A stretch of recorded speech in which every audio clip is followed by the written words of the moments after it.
Hello, what's up mga ka-viewers? Magandang maambon na araw ngayong Lunes. Muli akong umakyat dito sa sa bundok. Pasyalan ulit natin yung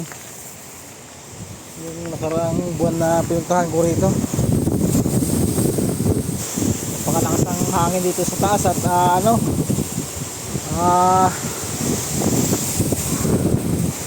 maambon.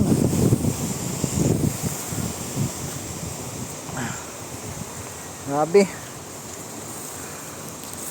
Mali sa tiyempo ang aking pagpunta rito.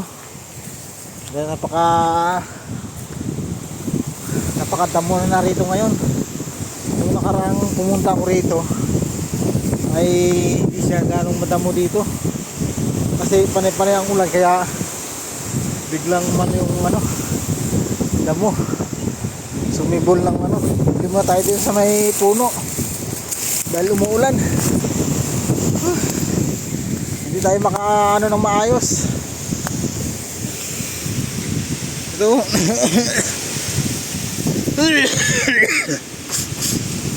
Lakas ng ambon.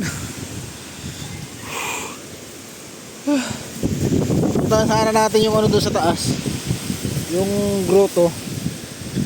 Lang malakas masyado yung hangin dito. Pasensya na kayo kung maugong dahil sobrang lakas ng hangin. Medyo kumubuli ako dito sa may puno na ito. Tapos lakas ng ambon eh. Mali ang aking timing na pagpunta rito. Grabe, napakalakas ng hangin. Ayun po sa bandang itaas yung grotto. Ayan, at medyo malayo pa ako. Sana tayo pupunta eh. May grotto na yan, pupunta sana ako dyan. Sobrang lakas ng hangin. At ambon. Hindi natin alam kung may bagyo wala. Mga viewer, baka hindi na ako tumuloy dyan sa taas. Kasi lakas ng hangin, tsaka maulan. Sobrang lakas. Susunod na ako pupunta dyan at idudugtong ko na lang dito sa aking video yung yung pagkakit ko rito. Siguro di mo tayo matutuloy. Sobrang lakas ng ulan. Tsaka meron akong binila doon sa baba. Baka ng ulan yun, malagas. Kasi kanina umaga ko lang ginawa yun.